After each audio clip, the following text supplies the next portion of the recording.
According to the defense, there is no connection whatsoever between BRYAN KOHBERGER and the victims. And if there is no connection, then there is no motive. And if there is no motive, then it becomes very hard to make the case that he is the killer. I got nightmares in my head, I fear thoughts build up until I can't hear. My mind fills up into a creature, and it haunts me somewhere much deeper.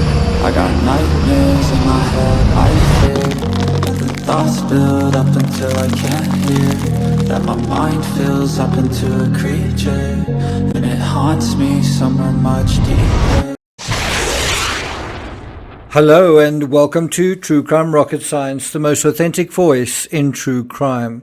Can you say no motive means no crime? Can you say if there's no motive and no connection between KOHBERGER and the victims, there's no crime?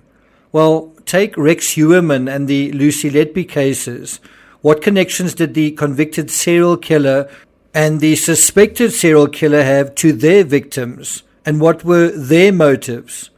In a court of law, motive is nice to have, but not legally essential. Instead, all prosecutors need to prove is intent. The flip side is if KOHBERGER is innocent, what's his alibi? If he has one, even a not great alibi, why has it taken him months to decide what it is? So it's not a good look for his defense. I do think it's more important for prosecutors to prove KOHBERGER had some connection to the victims, and I wouldn't be surprised if that connection is incredibly flimsy, such as simply watching Maddie or Kaylee online. Now, according to a recent article on CBS.com, Kaylee Gonzalez's parents, Steve and Christy, believe that they've got proof of a connection. In the minutes after learning KOHBERGER's name, Christy Gonzalez said, "We went online and immediately started Googling." Steve Gonzalez adds, "Well, he was a PhD student at Washington State, they told us. We were like, PhD, what the heck is going on? Who?" Steve and Christy Gonzalez talked with 48 Hours correspondent Peter Van Sant for the night of the Idaho student murders, which is streaming now on Paramount+. They say that they discovered digital evidence, according to the article, which they say showed a tie of KOHBERGER to two of the victims. According to the article, in the interview with Van Sant, the Gonzalez family provided screenshots of an Instagram account they believe belonged to KOHBERGER. Those screenshots include what they say is KOHBERGER's Instagram profile and a list of people he was following, including Maddie Mogen and Kaylee Gonzalez. The Gonzalezes say the account is no longer active. It disappeared shortly after KOHBERGER's arrest, on the same day as a celebration of life ceremony for Kaylee and Maddie.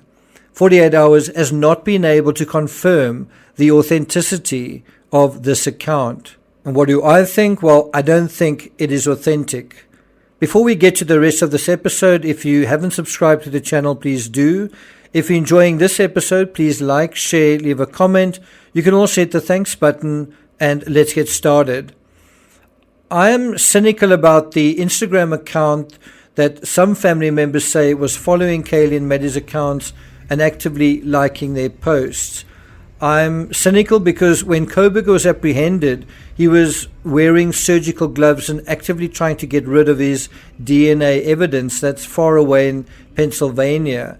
In other words, he was quite a careful person, and I doubt whether he'd allow a digital trail to link back to him, and certainly not to link back very easily back to him. Something else that's been mentioned is that Maddie was KOHBERGER's primary target, which I do tend to agree with. But if that's true, how did KOHBERGER know where Maddie's bedroom was? Now, I don't think that means KOHBERGER had been in the house before. He didn't need to be. You could easily see through the big windows on all sides. People seem to have forgotten that part. And it's particularly the window on the top floor facing the upper level parking lot. And by the way, I've stood right there myself. That is very easy to look into. We know KOHBERGER had skulked around the area many times, and as a security guard, he was used to hanging around. He was used to loitering. So especially during parties, it was probably very easy to see where Maddie gravitated towards.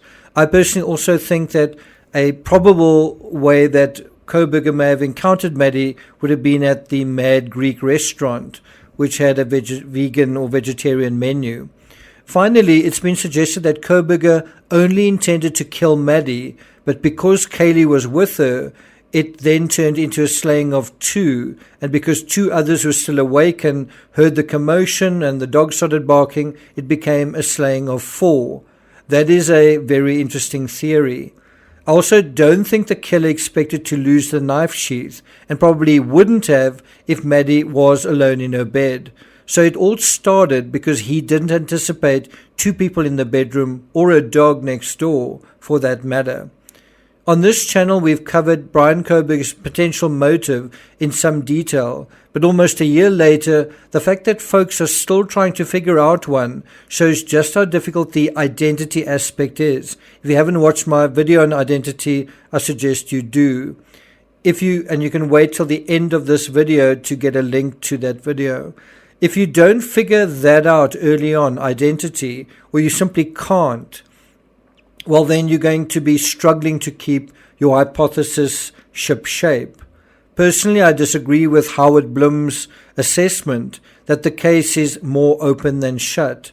It's not quite as simple as we'd expect, but the affidavit is awfully specific about Kohberger and his pattern of movements going back quite a long time. There's also a witness at the scene that saw his kind of idiosyncratically long eyebrows or bushy eyebrows. The other thing that I think is quite idiosyncratic about Kohberger is that he's quite tall.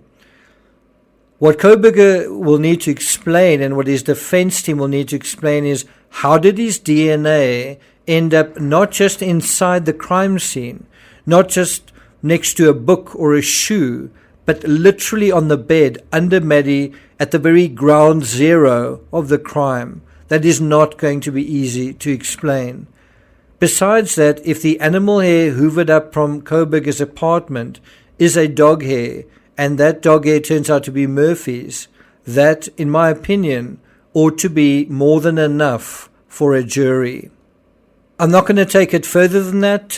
We are obviously waiting for the judge to decide on the outcome of cameras in the courtroom. This is going to be very interesting because I think on the one hand he's got to balance the interests of, the public interest, but I think what is also in the public interest in Moscow is the interest of the student community and how the students feel. I think what's also to some extent in the interest of the trial is trying to protect some of the witnesses who are young and who have wanted their privacy protected. And, for whatever social media feels about being entitled to access to the inside of the courtroom, I don't know how you would feel if your every word, anything you say is going to be sort of put up as a meme on social media and turned predictably into a circus and sort of sensationalized. The question is, do you want the crime to be tried and heard inside the courtroom or outside of it? And I think you've also got to look at, could the jurors be influenced by what's going on outside the courtroom if the trial is streamed? I think that's something that's also got to be borne in mind. Thank you for listening, and I'll see you guys next time.